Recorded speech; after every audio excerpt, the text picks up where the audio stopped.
On behalf of Fitchburg State University, welcome to the installation ceremony for Dr. Richard S. Lapidus, the 11th President of Fitchburg State University.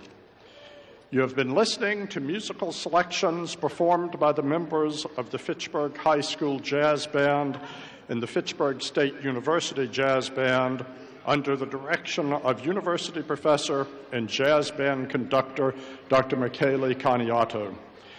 The installation ceremony is a tradition that is common to presidential inaugurations throughout higher education.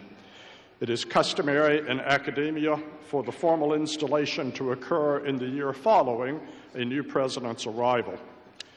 Participants in today's program will be wearing formal academic regalia. The origins of academic regalia can be traced back to the 13th century. Originally, the daily clothing of those who were students. Today, academic regalia are only worn for ceremonies. By looking closely at features of the academic regalia, you can learn a great deal about an individual's academic history. The sleeves of the gown indicate the degree the individual has completed. The bachelor's degree has long pointed sleeves, while the master's has oblong sleeves, open at the wrist with the front cut in an arc. The sleeves of the doctoral gowns are bell-shaped with 3 bars of velvet, and the gown is trimmed with velvet down the front as well. Traditionally, academic gowns are black. The hood, which is placed over the gown, gives you additional information about the person who wears it. The length of the hood and the width of the binding increase with the importance of the degree. The cut of the gowns, the color representing the disciplines and traditional mortarboard hats are the same at graduations across the country. The doctoral hats have gold tassels. Those with master's degrees are black, and the undergraduate tassels are the college colors. President Lapidus wears a black robe with 4 blue bars. The 4th bar indicates these are the presidential regalia and are adorned with the colors of the University of Nebraska, where he completed his PhD. The tradition of having installation ceremonies for the heads of colleges and universities in the United States began with the founding of the first college. Part of every installation is the administering of the oath of office to the new president. Over time, the swearing-in has been called the induction, the inauguration, the investiture of office, and the installation. In its 122-year history, Fitchburg State has had 10 leaders. While today we call these individuals presidents, since we were founded as the Fitchburg Normal School in 1894, our first 3 leaders had the title principal of the Normal School. Our University Historical Society archives show that every installation ceremony has had greetings from individuals from the Commonwealth of Massachusetts, the governing body for the state university system, the city of Fitchburg, the faculty, the students, and the alumni. Today's ceremony also includes representatives bringing greetings from the administration and from staff unions.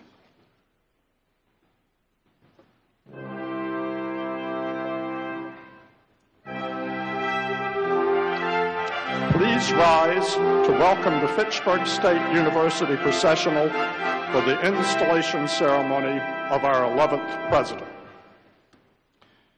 The processional begins with an element that is new to our ceremony, the International March of Flags. This display celebrates the international diversity of the Fitchburg State community. More than 35 countries are represented, with the flags carried by students, faculty, staff, and community members who hail from those nations.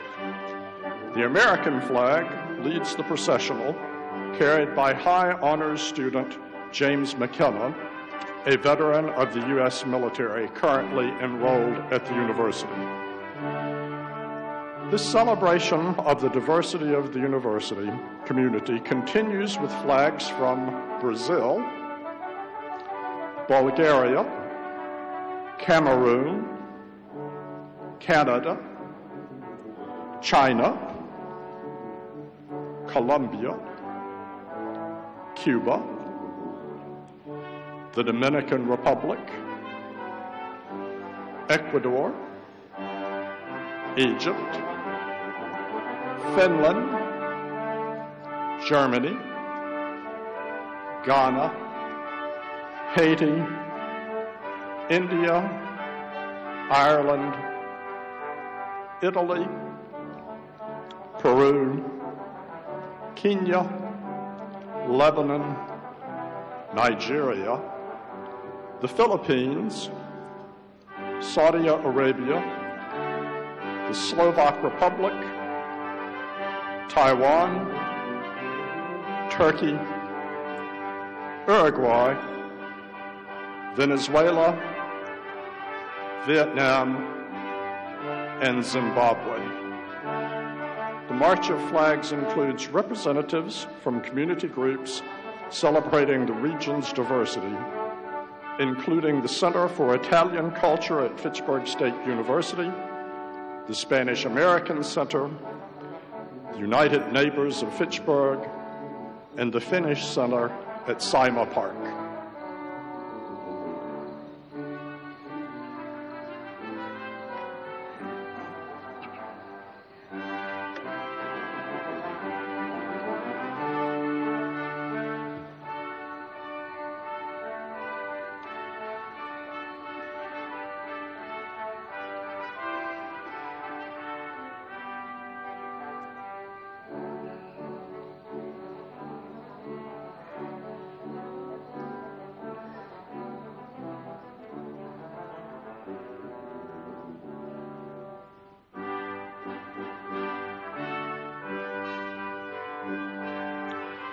Now entering are delegates from over 20 institutions of higher education. The delegates come to bring formal greetings and congratulations to the new president. By long-standing tradition, the delegates march in the order of the year in which their institutions were founded. Harvard, founded in 1636, leads the college and university delegates and is represented today by Petrie Flint, a member of the Fitchburg State University faculty, chairman of its humanities department, and Harvard alumnus. The presidents of several of our sister universities and community colleges are among the prestigious delegates here today. Many more institutions have sent greetings and congratulations on our milestone, and those are on display in the Emilia V. Gallucci Serio Library. Following the delegates are representatives from Fitchburg State University's alumni population.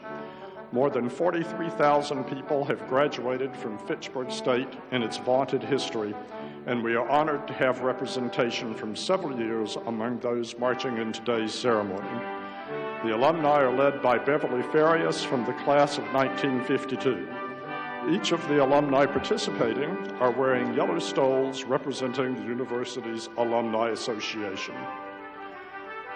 The university's current and emeriti faculty and librarians are the next to enter our processional. They are led by our faculty marshal, Professor of Communications Media, Peter Layton, who is carrying the university mace. The mace was designed and made by former members of the Industrial Technology Department. The mace is the symbol of authority of a university, and every college and university in the country has a mace that is used for ceremonial purposes. The presence of the mace at a university ceremony indicates the importance of the proceedings. It is an honor and a privilege to be selected to carry the mace.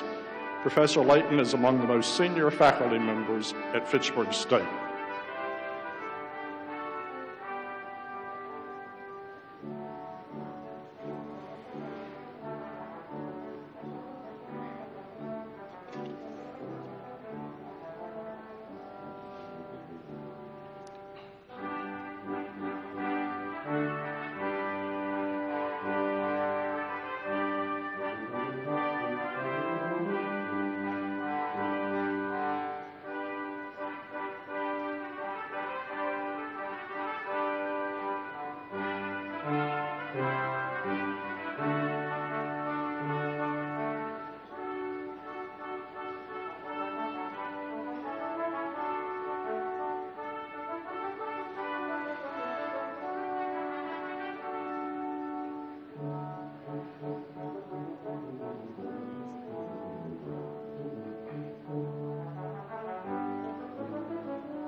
Now entering is the Presidential Platform Party, led by Chairman of the Board of Trustees, Martin F. Connors, Jr. The Platform Party includes honored guests, local elected leaders, and senior administrators.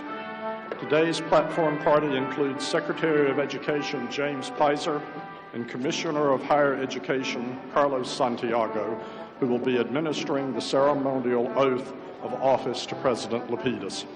Also part of the Platform Party today are President Emeritus Robert V. Antonuzzi and former Interim President Michael Rivard, who will represent all the previous presidents in Fitchburg State's history. Last to enter is our President Richard S. Lapidus, taking the oath today as Fitchburg State's 11th president. Finally today, we continue our long tradition of making the installation of the president a community celebration with a reception and an opportunity to welcome the new president personally after the formal ceremony.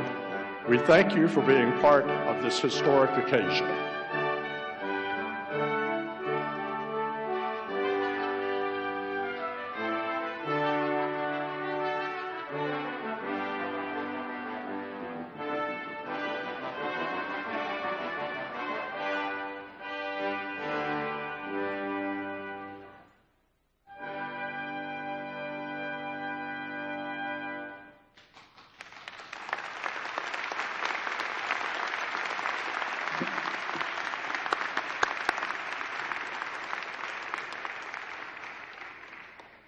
Mr. President, trustees, honored guests, college and university delegates, faculty, students, alumni, administrators, and staff members, ladies and gentlemen, I hereby convene the installation ceremony of Dr. Richard S. Lapidus, the 11th President of Fitchburg State University in its 122nd year.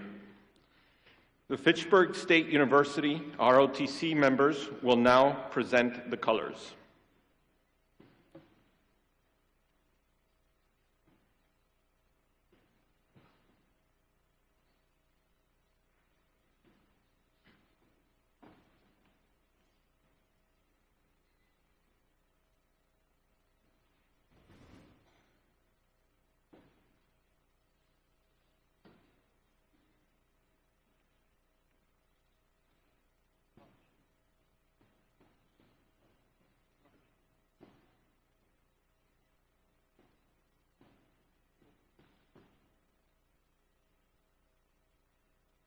I ask that you remain standing and join Ms. Elizabeth Fiedler and the Innovata Brass in singing our national anthem.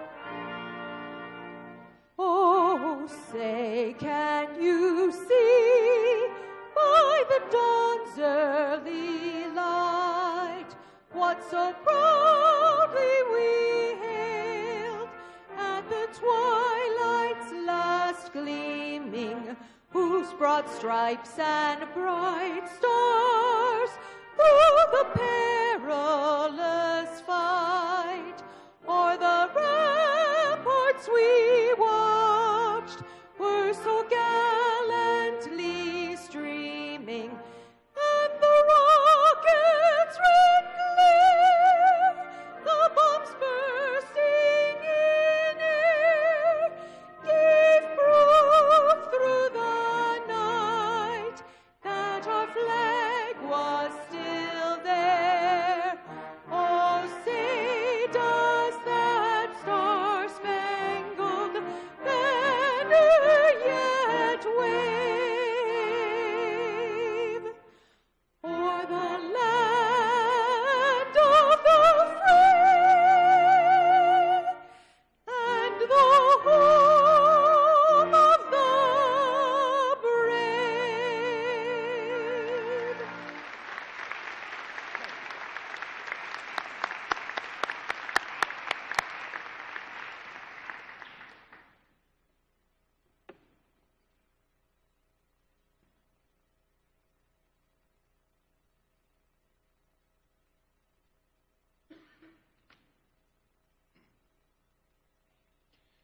Please be seated.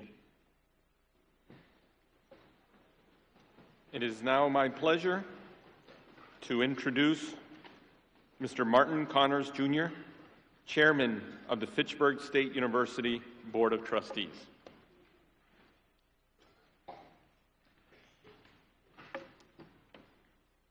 Good afternoon, everyone, and welcome. On behalf of the Board of Trustees and the entire Fitchburg State University community, I welcome all of you to this historic and joyous occasion. Though President Lapidus joined us here on campus in July of 2015, today marks the ceremonial beginning of a new chapter in the story of our university as we conduct the official installation of our new president. It will be just the 11th time since 1894 that we have done so. This occasion inspires us to consider our heritage and the contributions of the 10 presidents who served before. We are nearly 25 years into our second century as an institution, and its leaders have shaped and transformed Fitchburg State to adapt to changing times and evolving needs. We consider our past and future in the setting of this formal academic ceremony as the tradition of learning must stand at the center of what we do. I'd like to offer my sincere thanks to the members of the Presidential Search Committee whose work led us to today's celebration, and especially Don Irving. On behalf of my fellow trustees, let me assure all of you gathered here today that we take our role as stewards of Fitchburg State very seriously. From approving new programs to budgetary oversight to policy decisions, we are committed to our solemn duties and proud to support this great institution that means so much to so many. We stand ready to continue our work as advocates for Fitchburg State, for public higher education, and for the highest aspirations of our students. Congratulations, President Lapidus, on this great occasion, and thank you, everyone.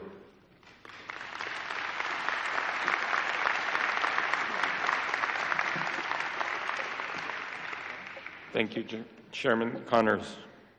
It is now my pleasure to introduce U.S. Representative Nikki Tsongas, who brings greetings from Congress.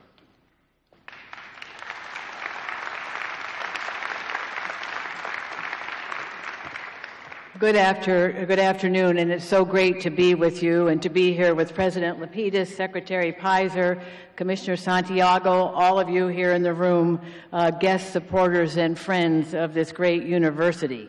In my years representing this district, which have not been all that long, I have come to know and appreciate Fitchburg State University's critical role in the health of the region. As a major employer, it contributes mightily to the area's economic vitality. As a cultural resource, it is a crucial contributor to the quality of life for the men and women who live here. And as an educational institution, it is preparing generations of women and men with the skills they need to earn a good living and contribute as citizens of our Commonwealth and country, while helping to create and support a vibrant economy. President Lapidus is a leader who understands this institution's multifaceted mission and embraces it. He has continued and built upon a strong community focus that is essential to the region's ongoing recovery. President Lapidus is exploring new programs and partnerships that will enable Fitchburg State to continue a tradition of innovation and excellence. And he will do so putting students first, honoring the sacred trust placed in him by the people of this Commonwealth. To President Lapidus and all the members of the Fitchburg State community, congratulations and good luck, and it's my honor again to be here today in this inauguration ceremony.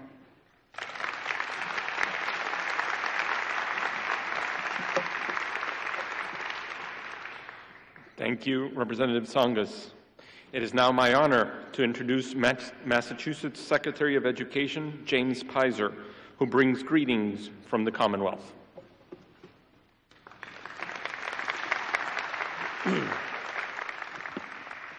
Good afternoon, everyone. On behalf of Governor Charlie Baker, Lieutenant Governor Karen Polito, it's my pleasure and honor to be here today for the inauguration of Dr. Richard Lapidus.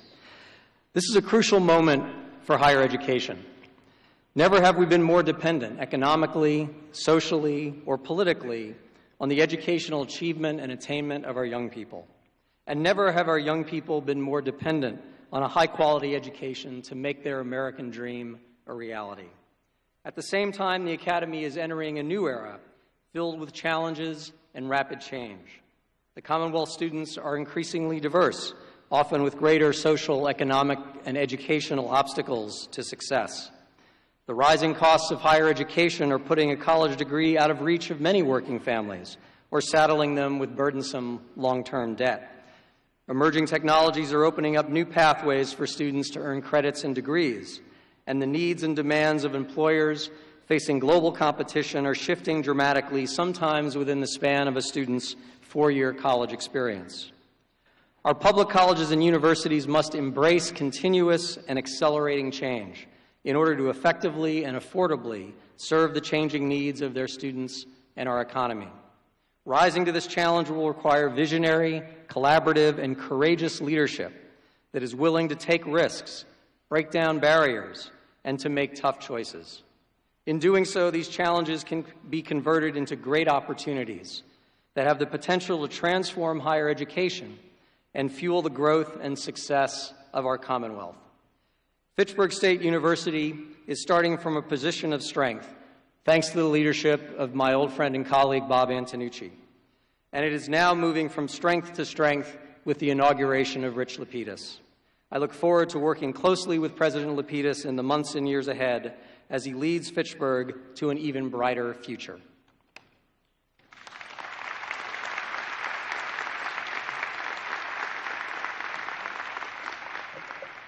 Thank you, Secretary Pizer. It is now my pleasure to introduce the Honorable Jennifer Flanagan, State Senator and proud alum of Fitchburg State University.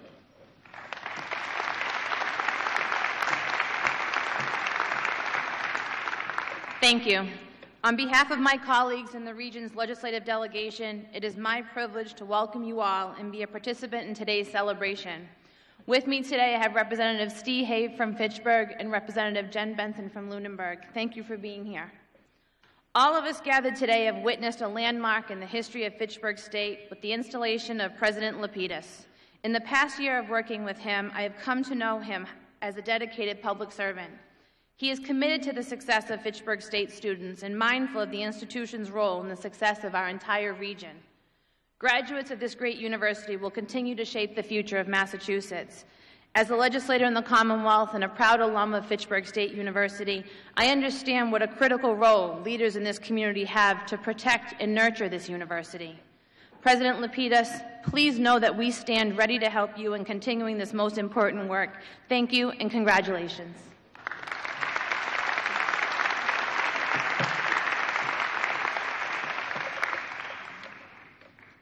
Thank you, Senator Flanagan. It is now my pleasure to present the Honorable Stephen DiNatale, Mayor of our host community and alum, to bring greetings from the city of Fitchburg.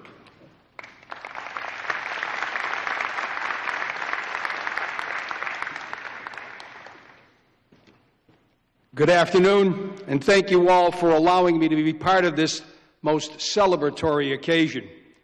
As a proud graduate of Fitchburg State University, I know the value this institution bestows upon the men and women fortunate enough to pursue their degrees at this institution. And as mayor of this city, I know the value of the strong, collaborative partnership that exists between the campus and the community. This partnership transcends individuals, but fostering a relationship that recognizes our shared destinies certainly starts at the top. And in that regard, the city of Fitchburg has a strong ally in President Lapidus, whom I know will continue to be a partner in securing Fitchburg's future prosperity. On behalf of the entire city of Fitchburg, I congratulate President Lapidus on this personal milestone, and I congratulate Fitchburg State University on the start of another historic chapter. Thank you.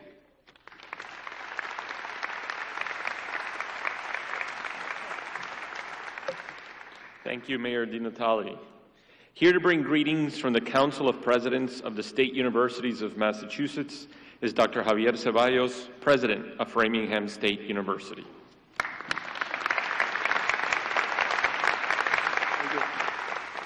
Thank you.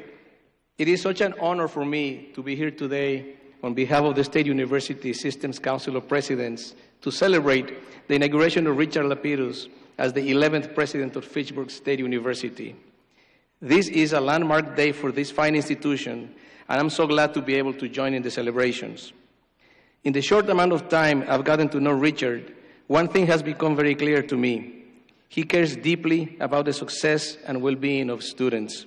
In Rich, students have a passionate advocate who will work tirelessly on their behalf. It is what drives him every day. Richard has been on the Council of Presidents for a little over a year now, and in that time, he has proven to be a wealth of knowledge and an important resource to his fellow presidents. As I'm sure you know, his educational background is in business, with a particular focus in marketing. Coming to a state like Massachusetts, which is vibrant and competitive higher education marketplace, this is a very valuable skill to possess. I know the other presidents and I will be tapping into that expertise as we look to continue raising the status and profile of the entire university system. The local demographics are beginning to turn against those of us in higher education as the number of high school graduates has begun to fall in Massachusetts. But our state universities have a great story to tell, and as long as we continue to offer an outstanding education and one of the most affordable paths to a bachelor's degree in the region, we are well positioned to overcome these challenges. Fitchburg State University is a great college that plays a crucial role in the region and in the city of Fitchburg and in the Commonwealth. I have full confidence that under Richard's leadership, the university is well positioned to thrive for many years to come. On behalf of the Council of Presidents, I congratulate President Lapidus and the entire Fitchburg State University community. Thank you.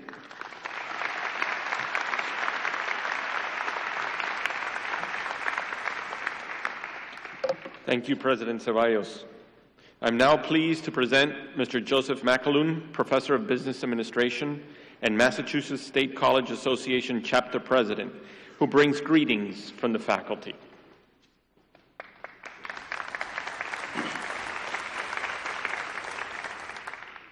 Good afternoon. It is my sincere pleasure to bring greetings from the hardworking men and women of the faculty of Fitchburg State University. On their behalf, I extend congratulations to President Lapidus on his formal installation. Today, we celebrate our entire campus community and all of the people who make ours the unique university that it is. Central to any academic institution is the relationship between a student and the professor. Fitchburg State was built upon that foundation, and the faculty have embraced it. Our faculty is committed to the success of our students and shares in the sense of pride that exists across the campus. President Lapidus understands and appreciates the special role of the faculty through his own years as a professor. I am certain this perspective will help him in his tenure as president. To President Lapidus, know that the faculty members who have devoted their lives to Fitchburg State and its students stand by ready to work with you toward our shared, bright future. Thank you and congratulations.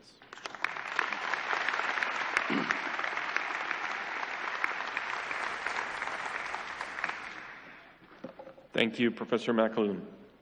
It is now my pleasure to introduce Ms. Sherry Horonopoulos, President of the Fitchburg Chapter of the Association of Professional Administrators. Thank you.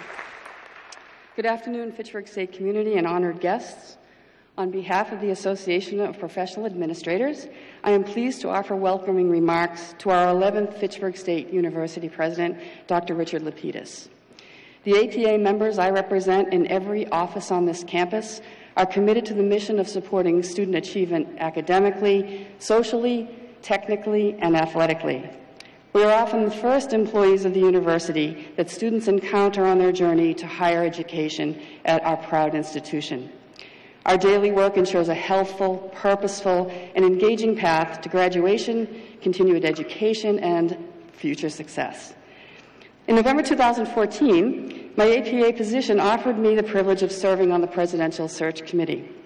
I thought I would just take a moment to share with you a few of the notes I scribbled on candidate 153's file as we questioned that first interviewee of the day. Loves public education. Believes academic quality and student engagement lead to persistence. Keen to work with student affairs. Broad business administration and fundraising experience. Very presidential. Finally, possible Yankees fan. As most of these initial observations become realized, this dedicated campus community looks forward to providing assistance and service to our new president as he builds his legacy at Fitchburg State University. Congratulations, Dr. Lapidus and family, and welcome to your new home.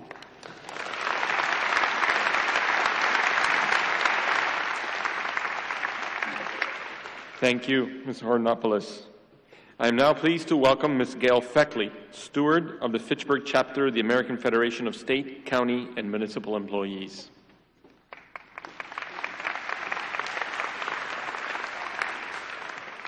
Thank you, Dr. Cardea. No fair, I have to follow Sherry. She's funny. And I was born in Brooklyn, and I root for the Red Sox. Sorry, it's true. Welcome to all our honored guests. I am so pleased to represent the almost 200 AFSCME members on this campus in welcoming Dr. Lapidus as our 11th president. I also had the privilege of serving on this presidential search committee, and as soon as I met him, I was drawn to Dr. Lapidus' intellect and appreciation for the Fitchburg State mission and values, and also, frankly, his great sense of humor. I am pleased to see that he has continued to embody these traits. He recognizes the importance that our members play in supporting the mission of this great institution. The AFSCME workers preserve the safety, cleanliness, and beauty of this extraordinary campus and provide the administrative support that is indispensable in keeping the offices and departments running smoothly. This work is critical to the successful operation of Fitchburg State University, and our members are committed to it. To Dr. Lapidus, President Lapidus, I thank you for recognizing our contributions, and I pledge our collective support to building the next strong chapter in Fitchburg State's history. Congratulations, and thank you.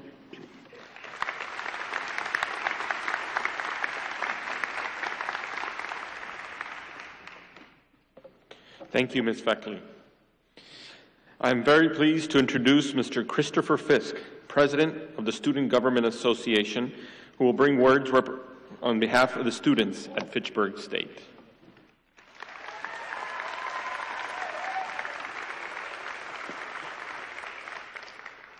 Good afternoon, members of the board, honored guests, students, faculty, staff, friends, and of course, President and Mrs. Lapidus, as well as their family. It is my honor today to provide the official welcome from the student body to President Lapidus. In my time as president of Student Government Association, it has been my pleasure and privilege to work closely with Dr. Lapidus on a number of projects.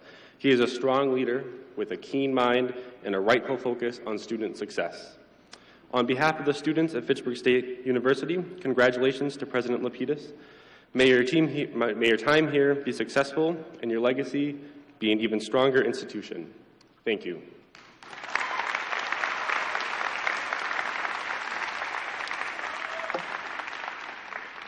Thank you, Chris. It is now my pleasure to present Eric Gregoire, President of Fitchburg State University Alumni Association, to bring remarks on behalf of Fitchburg State's alumni.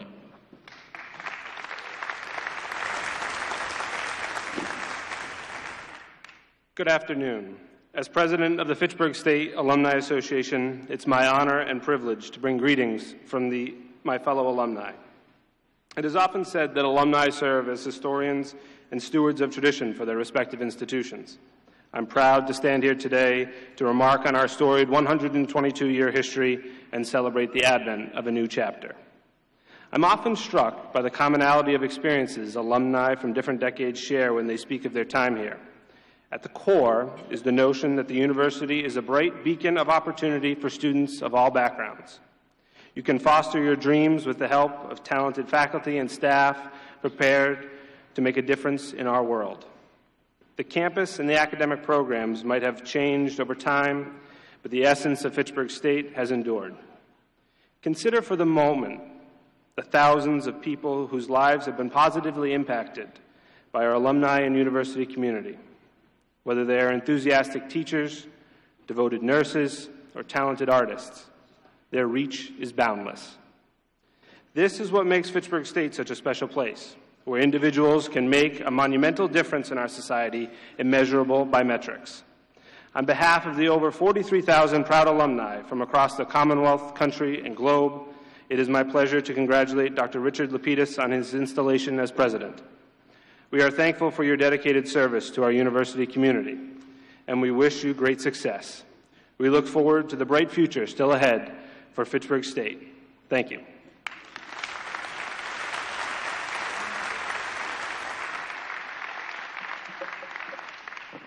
Thank you, Eric. Dr. Robin Dinda, Professor of Humanities, has composed a new original piece for the occasion of Dr. Lapidus' inauguration. The Inauguration Brass will now present the first public performance of Falcon Flight.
Thank you, Professor Dinda and the Inauguration Brass, for that wonderful piece.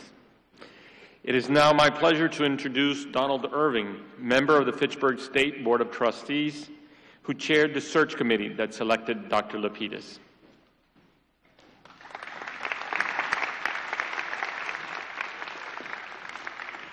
Good afternoon, friends and honored guests. As Dr. Cadell mentioned, I had the privilege of chairing the search committee that was tasked with finding the university's 11th president.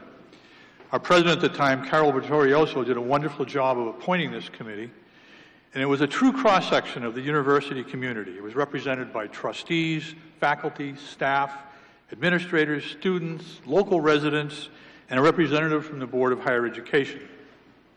In addition to the 12 committee members, we had 3 dedicated university staff members who handled all of our administrative needs. These 15 people donated a tremendous amount of time over the course of 6 months. Our mandate by statute was not to select a president, but rather to select 3 candidates that we could then present to the Board of Trustees, who in turn would then select the president. One of the first things we did was we held open forums with all the constituencies here in the university. And we asked them, what type of leader do you want for the next leg of the university's journey? And from these meetings, a pretty clear picture emerged. You wanted a consensus builder who would welcome participation and dialogue. You wanted a person with academic experience who understood also the business aspects of running a complex organization. You wanted someone who could think and act strategically towards long-term goals. A person who would build on the institution's academic strengths. A person who would commit to furthering diversity. A person who could build a strong leadership team. And a person who would engage and relate to the student population. Using this criteria, a profile of our next leader was shaped, allowing our professional search firm to start soliciting for candidates. In 1 month, we had 150 applications. We very quickly were able to narrow this down to 85 candidates. And after weeks of discussion and review, we selected 11 semifinalists to interview for this position. We scheduled 2 days in the fall of 2014 at a hotel at Logan Airport to meet with these candidates. And they were scheduled in no particular order. It was pretty much based on when they would be able to get into Boston based on their schedules. But finally, after months of reviewing resumes, we were going to finally meet our candidates face to face. The first interview was a guy from California. I walked out to the hallway to greet him ahead of time and described the format that we had developed so that he wouldn't go in there blind. I then brought him into the conference room and I introduced Dr. Richard Lapidus to our committee. The allocated time flew by. His answers to our questions were thoughtful and they showed great insight. He demonstrated the breadth of his experience with his responses, and he stimulated dialogue that went off on numerous tangents. I had a hard time keeping our format in track with this guy because he was so engaging. We could tell that he had done his homework when he posed his own questions to us that again stimulated more dialogue. I remember walking out with him after the interview thinking to myself, he's our first candidate and he has set the bar incredibly high. After interviewing all of the other candidates, Dr. Lapidus was picked as one of the 3 finalists for the job. These 3 candidates visited the campus where they were interviewed by the trustees. They met with university administrators, staff, students, and people from the community. The board then collected and reviewed feedback from the campus and the wider community. And based on all that we had seen and heard, we unanimously elected Dr. Richard Lapidus as our 11th president. Rich is obviously a very persuasive person. I have no idea how he convinced his wife, Lisa, and their children, Hannah and Zachary, to leave sunny California to live in the wilds of Fitchburg. But we're glad he did. It's difficult to follow a legacy president, but I think Dr. Lapidus has already established himself as a seasoned leader. He's lived up to our high expectations. Only 6 weeks into his tenure, he was challenged with a campus lockdown perpetuated by a nearby active shooter. His confidence and his demeanor in facing that and numerous other situations over the past year have reinforced my opinion that we chose the right person for this job. Thank you and congratulations, Rich.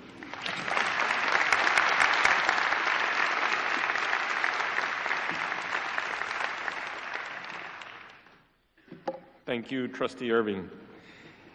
Please join me in welcoming Dr. Andrew Feinstein, Provost and Vice President for Academic Affairs at San Jose State University.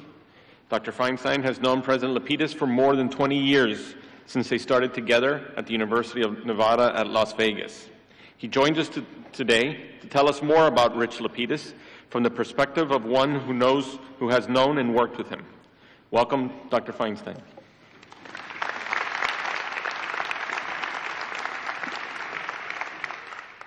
Well, good afternoon.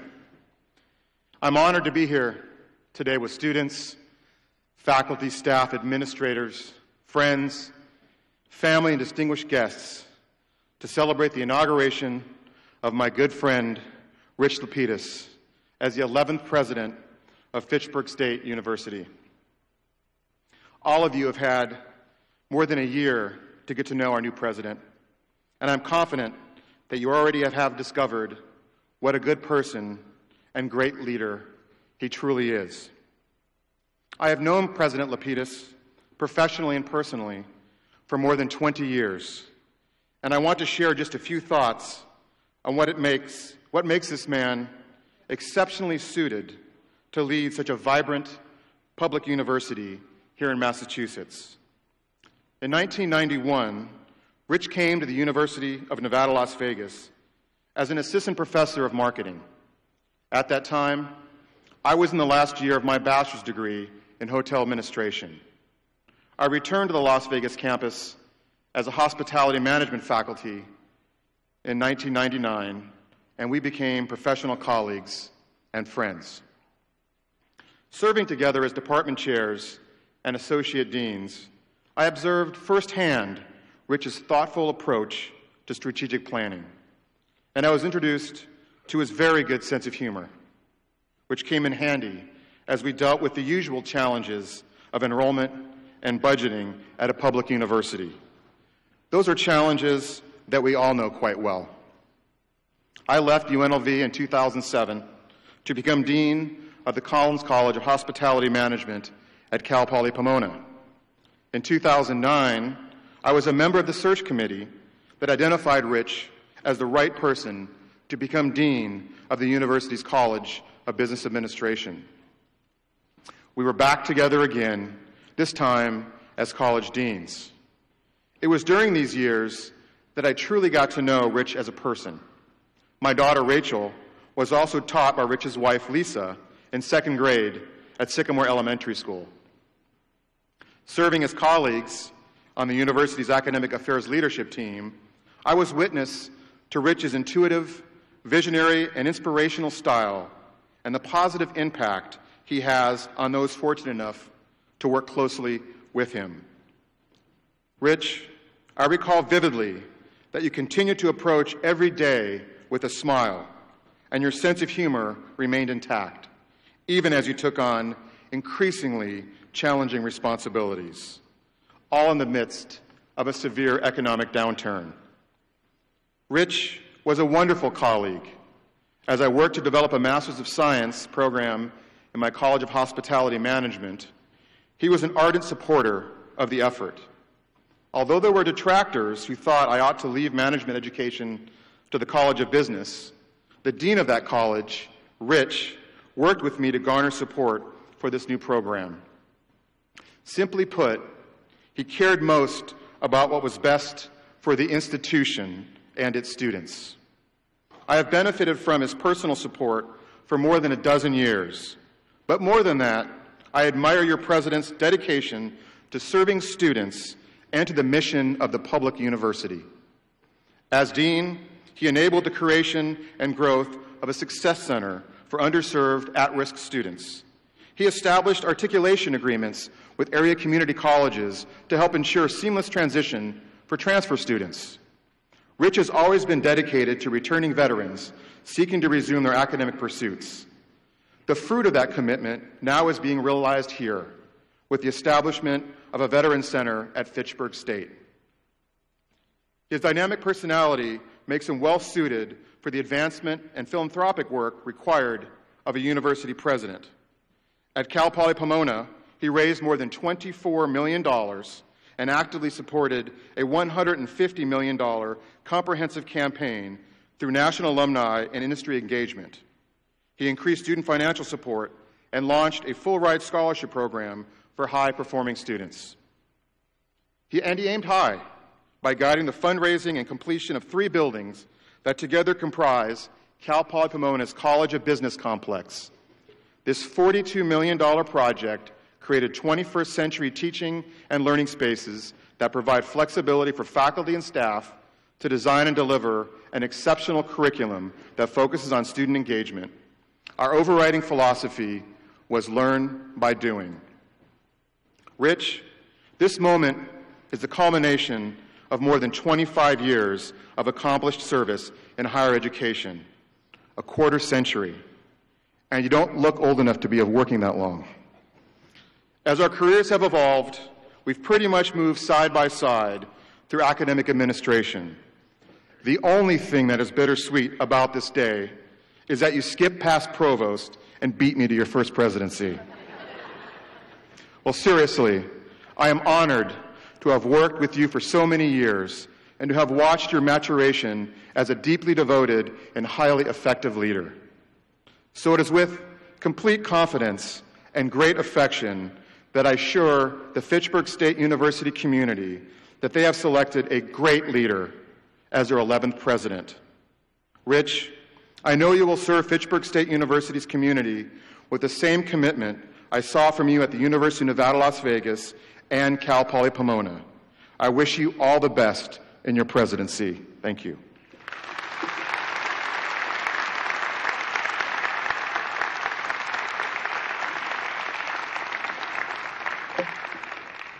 Thank you, Provost Feinstein, for your illuminating remarks and insight into our future here at Fitchburg. It is now my pleasure to present Commissioner of Higher Education, Carlos Santiago, who brings greetings from the Department of Higher Education and will conduct the formal investiture ceremony.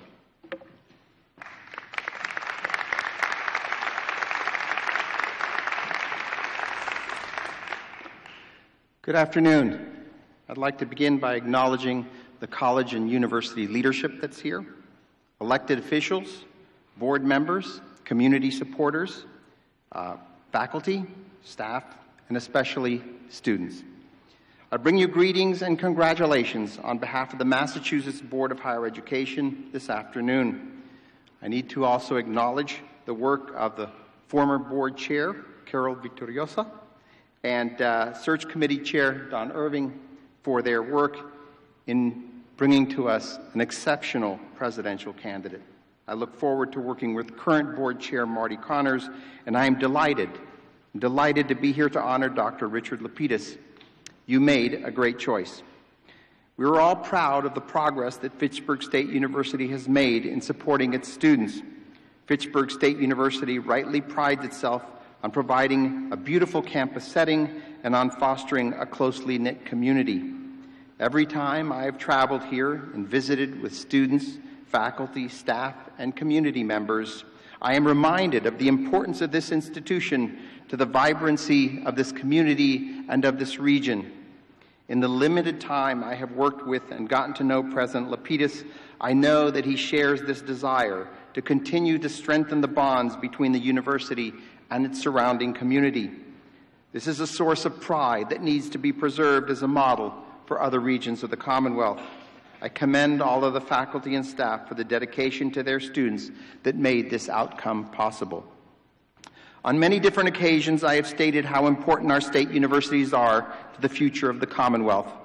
Given the demographic changes that we are seeing, declining numbers of traditional-age college-going students, and the extraordinary numbers of retirements of the most educated of our labor force over the next 10 years, Massachusetts faces serious challenges to meet the needs of the knowledge-driven economy.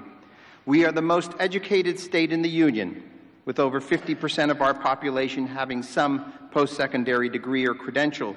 But we are also the most knowledge-intensive economy, with approximately 70% of the new jobs that require a post-secondary credential now also requiring a bachelor's degree. An affordable way to achieve this and still provide a high-quality academic experience is to first attend a community college and then transfer to a state university for more specialized training. To meet this challenge, we must accelerate the degree to which we bring new and growing populations into the higher education ranks. After all, the majority of our state's residents attend our 29 public colleges and universities, and approximately 25% of all the students attending our public institutions are in the state university segment. 70% of African American and Latino students among our fastest growing populations are attending our public institutions. But we need to create opportunities for students who increasingly are coming to our institutions from disadvantaged educational backgrounds. Our conception of higher education is comprised of institutions that pride themselves on creating gates for students to overcome, needs to be supplanted by the perspective that all admitted students must have every opportunity to succeed. The Governor and Secretary Pizer have rolled out the Commonwealth Commitment, where our public institutions are telling potential students that if they spend their first 2.5 years at a community college, go to a college full-time, earn a B average, earn an associate's degree, transfer to a 4-year institution, and graduate in no more than 2 additional years, the Commonwealth will provide you with an exceptional opportunity for an affordable, high-quality education. With our newly created unified system of transfer, you can now begin in any community college and transfer to any public 4-year institution. The average price tag for a full associate and bachelor's degree is $27,000 for a full degree before financial aid kicks in. On average, for students receiving Pell Grant support, the average cost comes to $15,000 for a full degree. The Commonwealth Commitment may not be for everyone, but it can be an option to further educate our citizenry. The future of the Commonwealth is at stake here, and it is essential that Massachusetts remain competitive in our ability to generate and attract talented individuals. I ask that you support this institution and its new president as it embarks on this path with new leadership. Leadership matters, and it behooves us to ensure the institution's success, its student success, and therefore the success of its community. Congratulations, President Lapidus, and congratulations to Fitchburg State University. Thank you.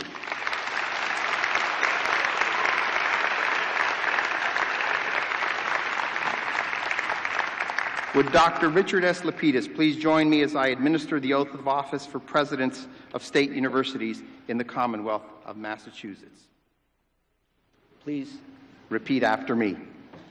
I state your name. I, Richard Lapidus, do solemnly swear that I will bear true faith and allegiance to the Commonwealth of Massachusetts. That I will bear true faith and allegiance to the Commonwealth. And will support the Constitution thereof.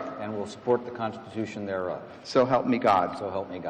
I state your name. I, Richard Lapidus, do solemnly swear and affirm that I will faithfully and impartially discharge and perform all the duties incumbent upon me. That I will discharge and sentences are too long. And perform. It's not a test.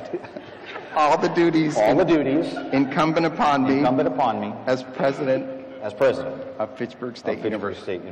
According to the best of my abilities. And understanding. According to the rules. And regulations. Of the Constitution. And the laws of this Commonwealth. So help me God. I Richard Lapidus. We only have 2 more hours of this. Do solemnly swear that I will support the Constitution of the United States. Congratulations. Thank you.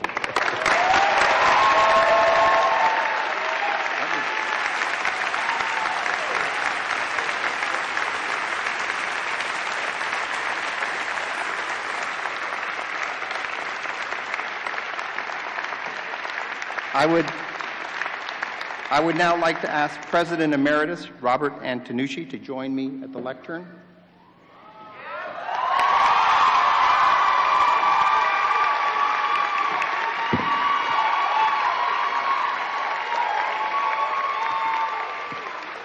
Thank you very much. Jean and I are very happy to be here this afternoon to participate in this wonderful celebration for Dr. Lapidus and his family. It is a wonderful institution. Dr. Lapidus, it is my honor to present you the President's Medal. Please wear it when you perform your ceremonial duties, as it represents the history and values you have agreed to carry forward. This medal is adorned with the names and terms of service of your predecessors who have guided this institution in the service of its mission for more than 120 years. Wear it with pride.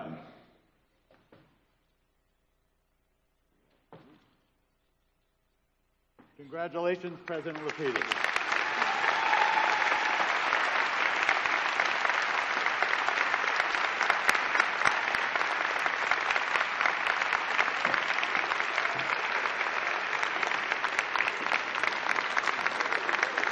Thank you.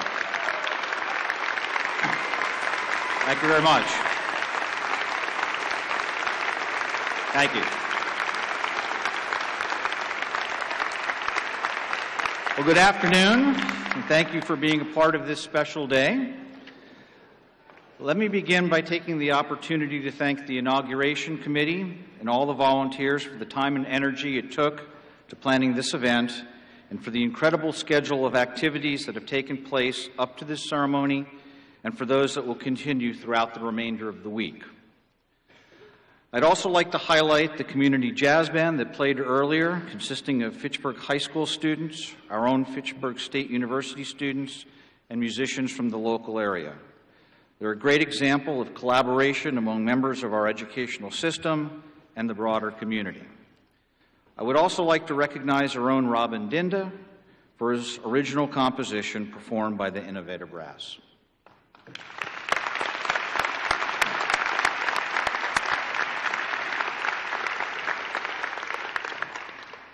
Oscar Wilde once quipped that very few of us are treated as we deserve, and thank God for that. I feel as though I'm one of those individuals that has received more than I deserve, and I'm humbled and appreciative for the opportunity to serve this great public university and for the chance to help make a difference in the lives of so many. At first glance, one might think that inaugurations are designed to honor a single individual, but in reality, they're planned as a means of celebrating an institution. So today we celebrate Fitchburg State University, its proud past, its accomplishments in the present, and the ambitions it has for moving into the future. Let me now recognize the members of the platform party and other distinguished guests. First, I would like to express my appreciation to Congresswoman Nikki Tsongas for being here. She has long been a supporter of higher education and a good friend to the university.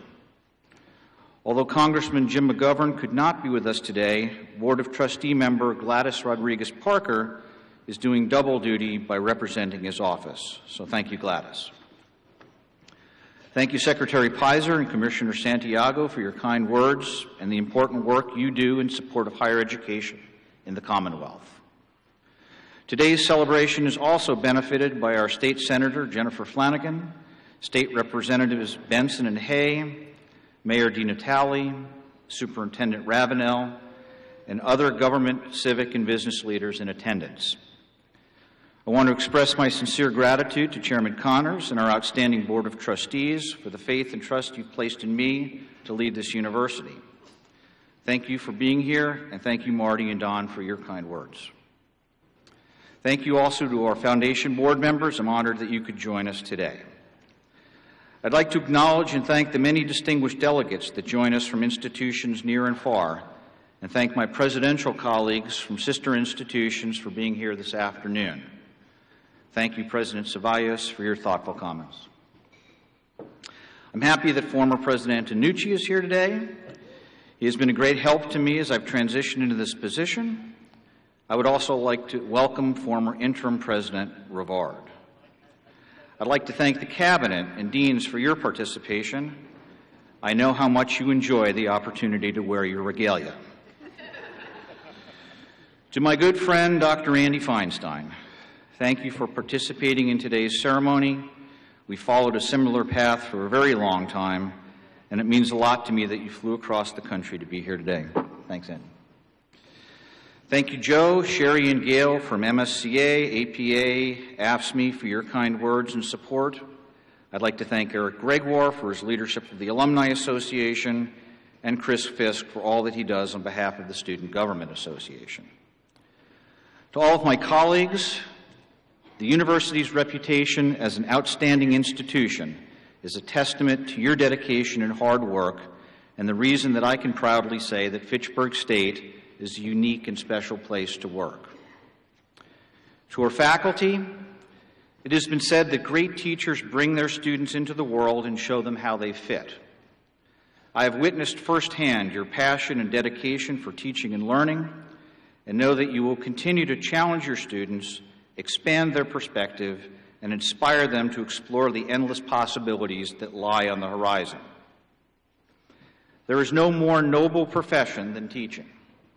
Know that my role is to support you and the Academy, and that I share the strongest respect for the values of academic freedom and shared governance. To our staff, you make our campus safe, efficient, functional, attractive, and accessible to all that interact with it. Without the sound infrastructure you provide, this campus doesn't function. A day doesn't go by that I don't either directly experience or hear from others about examples of our strong culture of service and professionalism. This is a welcoming campus in large part because of your efforts. I look forward to continuing to work with you as we strive to be even better than we currently are. To our students, you are the reason we're here.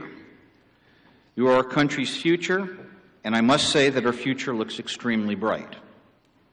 I encourage you to embrace your fears and welcome uncertainty, as I think that you will find it to be character building and result in opportunities that might never have been imagined. Make the most of your Fitchburg State experience, as it has much to offer. Eleanor Roosevelt once said, "The future belongs to those who believe in the beauty of their dreams." Be engaged, think big dreams, and make a difference. To our alumni, you are the legacy of this institution, and we're proud of your personal and professional successes. In my short time on campus, I've enjoyed hearing your stories and learning of your experiences, many of which I might add can't be repeated here. I appreciate the significant time you commit to your alma mater and the financial assistance you provide in helping us to advance our institutional goals and support future generations of our students. To the larger Fitchburg community, thank you for your interest and support of the institution. Your presence is important and appreciated, as we are your university as well. You're an important part of our success, and I look forward to our continued partnership as we seek to grow the university and the vitality of the city and region in which we work, live, and play. I am convinced that no one succeeds on their own, and certainly I'm no different. We are all a product of our surroundings, our experiences, the opportunities we took advantage of, and those that we missed. I've been very fortunate to have been surrounded by many people, too many to mention, that have had a significant impact on my life, and for that I'm forever grateful. My good fortune began with a supportive family. My parents provided to the best of their ability, but more importantly encouraged exploration, tolerance, and a good sense of humor, all of which was tempered by a strong moral compass. I'm sorry that my father did not have the opportunity to see the progression of my career, but I know that he would be proud. I'm also sorry that my mother, who was planning to be here today, could not because of Hurricane Matthew and had to change her plans. I'm sure, however, based on some of my early grade school parent-teacher conferences, she never saw this coming. I am happy that my aunt, uncle, and cousin are here today. Thank you for being here. To my immediate family, I'm always proud of my children and whatever they do and they elect to pursue, and I'm confident that one day they will do great things. And to my wife, Lisa, thank you for your love and support. I know that I've put you in a position of trailing spouse a number of times. You're an immensely talented individual and an award-winning teacher, and have given up a lot to this really wasn't the humorous part.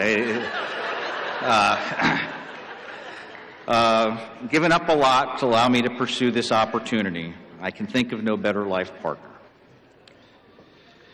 When I first arrived last year,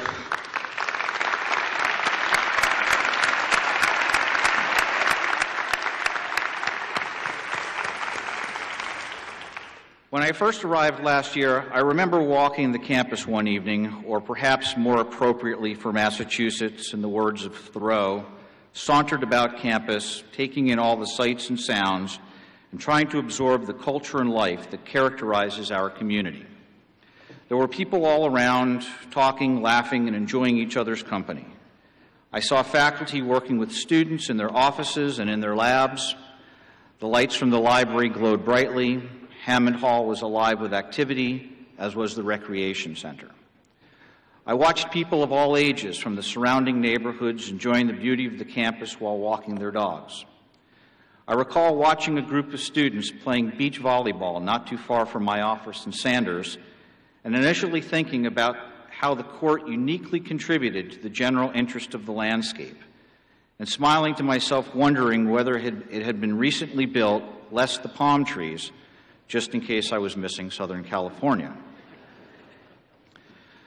Toward the end of my tour, I found myself standing in President's Hall, looking at the portraits of those that came before me, something that I've done on more than one occasion, thinking about their time at the university, their challenges and accomplishments, and our common purpose of creating the best possible learning environment for our students. I am privileged to follow 10 leaders who shepherded what was, in 1894, the State Normal School in Fitchburg, to what has evolved into the remarkable comprehensive campus we know today. Individuals like William Parkinson, Fitchburg's state's second president, who broadened the school's scope to include additional programs of study, and who encouraged the development of extracurricular clubs and organizations that we know today to be so vital to a thriving campus culture. And William Sanders, who took office at the close of World War II and committed himself to creating opportunities for the returning veterans to whom this nation owed such a collective debt. And James Hammond, who expanded the footprint of the university with the addition of top-tier facilities for living and learning, while at the same time cultivating strong ties with industry leaders, mindful of the workforce needs of the area beyond our campus. And Vincent Mara, one of the institution's longest-serving presidents, who cultivated an open-door policy and a standing invitation to the talented men and women of this campus to help devise a meaningful long-term vision for the university's future. And of course, my friend, Bob Antonucci, who provided oversight on a number of major capital projects, among many other accomplishments. His tireless enthusiasm and pride in Fitchburg State was infectious, and as a proud alumnus of the institution, unceasingly labeled it the #1 state university.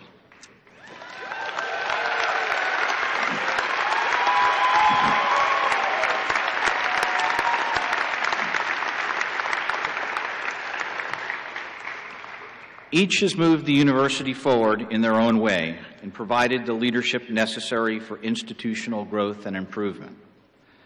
I also have aspirations for elevating the standing of Fitchburg State University, and I'm committed to bringing our mission and vision to life with the hope that all of our graduates will significantly contribute to the betterment of society by doing well, by doing good.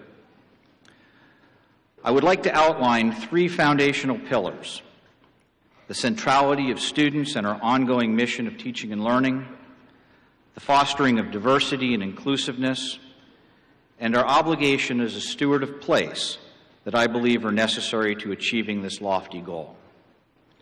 First, we must be united in support of our mission as a public institution and remain firmly rooted in our philosophy of student centrality with a teaching and learning focus. As a public higher education institution, access is an important part of our mission and a role we play as a means of fostering social opportunity and social mobility. Horace Mann, the 18th century educator, spoke of what he called the gift of education, stating that it was the greatest equalizer in the conditions of men. So it is imperative that we reach out aggressively to those that have never considered higher education as an option and encourage them to take advantage of the possibilities that it has to offer. While access is important, so too is affordability. Too many Massachusetts students struggle to make ends meet and need assistance to complete their education. While we compare very favorably to other institutions in the state and across the nation and provide some form of financial assistance to approximately 80% of our current students, we will continue to be committed to keeping our tuition and fees at an affordable level. We are dedicated to building our resource base so that we might do more to lighten the financial burden and assist in the reduction of student debt. Further, we are committed to working with our legislators, business leaders, and residents in an effort to help them to better understand the value proposition of a public good and the broad-based benefits an educated citizenry provides to the state. However, access and affordability without excellence is just a hollow promise. As an institution born as a normal school, with its focus on producing high-quality educators, we will concentrate our efforts on excellence and innovation to stimulate learning in the classroom, however the classroom might be defined. This will include working with our traditional undergraduate population, our graduate students, our non-traditional students like veterans and older students returning to school, and online learners that do not always have the ability to travel to the campus. We will continue to infuse our curricula with high-impact applied learning practices, such as internships, competitions, civic engagement exercises, and faculty-led research and creative projects. These practices allow students to become engaged in the community, state, and beyond, and to better understand the impact of their actions. We will explore and implement technology as it continues to rapidly impact and reshape our educational landscape. We must take full advantage of connecting our classrooms to a whole world of knowledge that is now accessible for use. We are already using online technologies, video conferencing, avatars, and a number of other technologies, but we must continue to evolve and adapt our teaching in a manner consistent with the differing learning styles of our students and the demands of today's and tomorrow's technology-oriented workforce.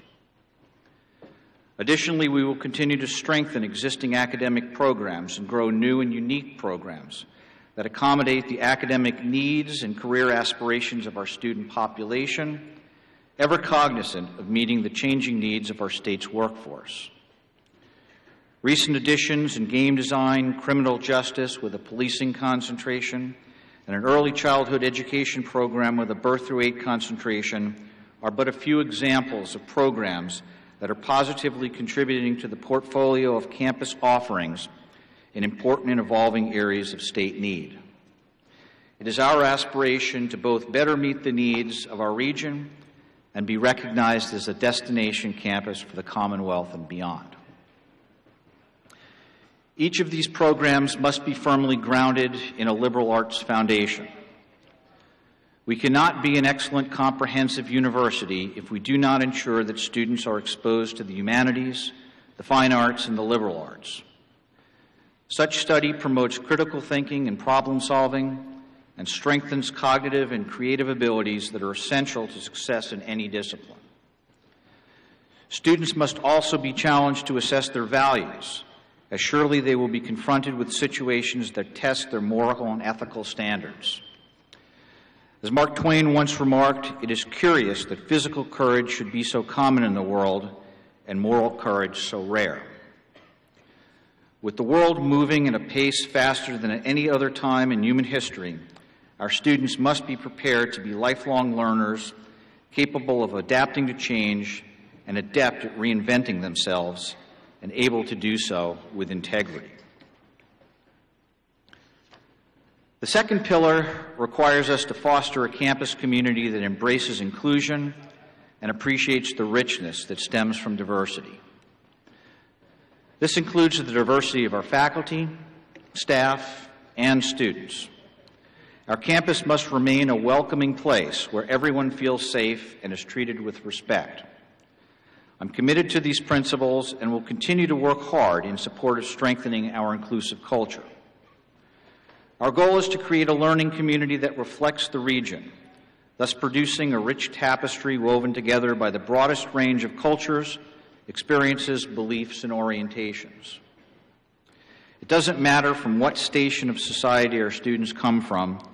Every student comes to the university with a future vision of themselves, and they must be given the opportunity to succeed and bring that dream to fruition. While I'm pleased that our purposeful work in student recruiting has resulted in a positive trend in the enrollment numbers of underrepresented groups, with this fall producing an historical high, the mere counting and categorizing of individuals does not, at least in my mind, constitute diversity. Diversity is about voice. All voices must be given the opportunity to be heard. This is not to say that all opinions must be accepted or adopted, but they do need to be heard. Sometimes those voices espouse unpleasant and unpopular views, but they still need to be heard. It is the role of the university, and we will continue in earnest to present, discuss, and evaluate the merits of all positions on a given topic. We do ourselves a disservice as educators and a disservice to our students if we don't consider all perspectives and viewpoints. We are here to learn from each other, and if we only share a narrow and agreed-upon singular understanding on topics of importance, there is not much room for intellectual growth. We are far better served by using the power of diversity to solve problems and better our collective lives. The third and final foundation pillar involves the university's role as a steward of place. The university does not and should not operate in a vacuum. Surrounding this beautiful campus is an important part of our history, character, and success, the city of Fitchburg. Public universities are inextricably linked with the communities that surround them and possess a unique opportunity to both serve them and benefit from them. We each can be viewed as a valuable resource to the other and must find ways to engage and be responsive to the broad-based needs of our shared constituencies. Both might be viewed as teacher and student. The university is proud of the partnerships that it has built over the years with the city and the surrounding region. The work of the Douglas and Isabel Crocker Center for Civic Engagement, our commitment to community policing and the recent opening of the Police Community Outreach Center on Main Street, our collaboration with the Fitchburg Art Museum, our engagement with the Fitchburg Public Schools, Mount Wachusett Community College, and other members of our educational ecosystem, our role as a convener and moderator of local political debates, and the many social service agencies we regularly interact with are but a few examples. We are optimistic that a recent real estate investment on Main Street and the proposed development of an entrepreneurship center will heighten our presence in the city and provide increased interdisciplinary opportunities to connect the classroom to the world of work. There's been much interest expressed by our faculty and students in the area of entrepreneurship. By harnessing their talent and energy and infusing it into the city, there lies great promise for both our current students and the many that will remain after graduation and continue their work in Fitchburg. As a university, we are committed and stand ready to provide leadership with city-based planning initiatives and look forward to our shared future with the city, its mayor, and the surrounding region as we collectively seek to improve our community. We understand that we cannot be a great university without a strong and lasting connection to the city and region that we serve. There is much work to be done, but I draw great comfort from the university's motto, Perseverantia, which means perseverance, and its two supporting visual icons, the saxifrage, a small flower displayed on the university seal, and the falcon, most commonly appearing in our sports contexts. Initially, one might conclude they are remarkably dissimilar objects. After all, the falcon is a powerful bird of prey recognized for its diving speed in excess of 200 miles an hour, and the saxifrage, a delicate flower often found growing in the cracks of rocks. However, the study of their symbology produces a number of common meanings. The saxifrage, despite its diminutive size, is extremely resilient, always seeking the opportunity to grow and spread, often in inhospitable terrain. With its powerful roots, it has demonstrated the capability of generating enough strength to break rock. Falcons, given their solitary and migratory behavior, have also been symbolized in many cultures for their perseverance, patience, and unbeatable spirit. They too, like the saxifrage, are seldom dominated by the forces of nature, nor do they appear to be discouraged by adverse conditions. I think both represent well the character of our institution, embody who we are, and the behaviors that we aspire to demonstrate. This is a challenging time for all of higher education, but it's also an exciting time.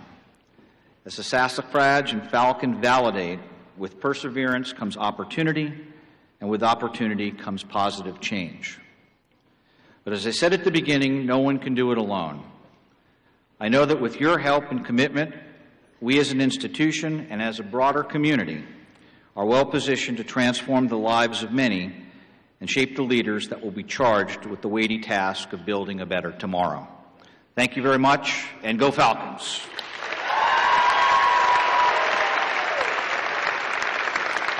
Thank you.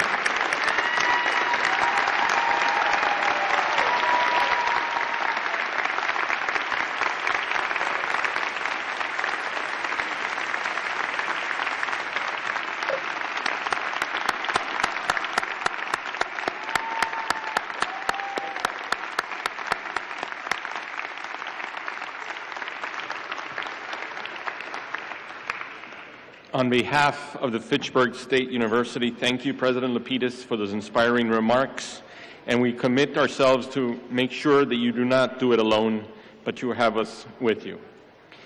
At this time, I invite all of you gathered today to join the Fitchburg State University Chamber Choir under the direction of Dr. Jonathan Harvey in singing the university's alma mater.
Trustees, honored guests, college and university delegates, faculty, students, alumni, administrators, and staff members, ladies and gentlemen, this marks the conclusion of our program.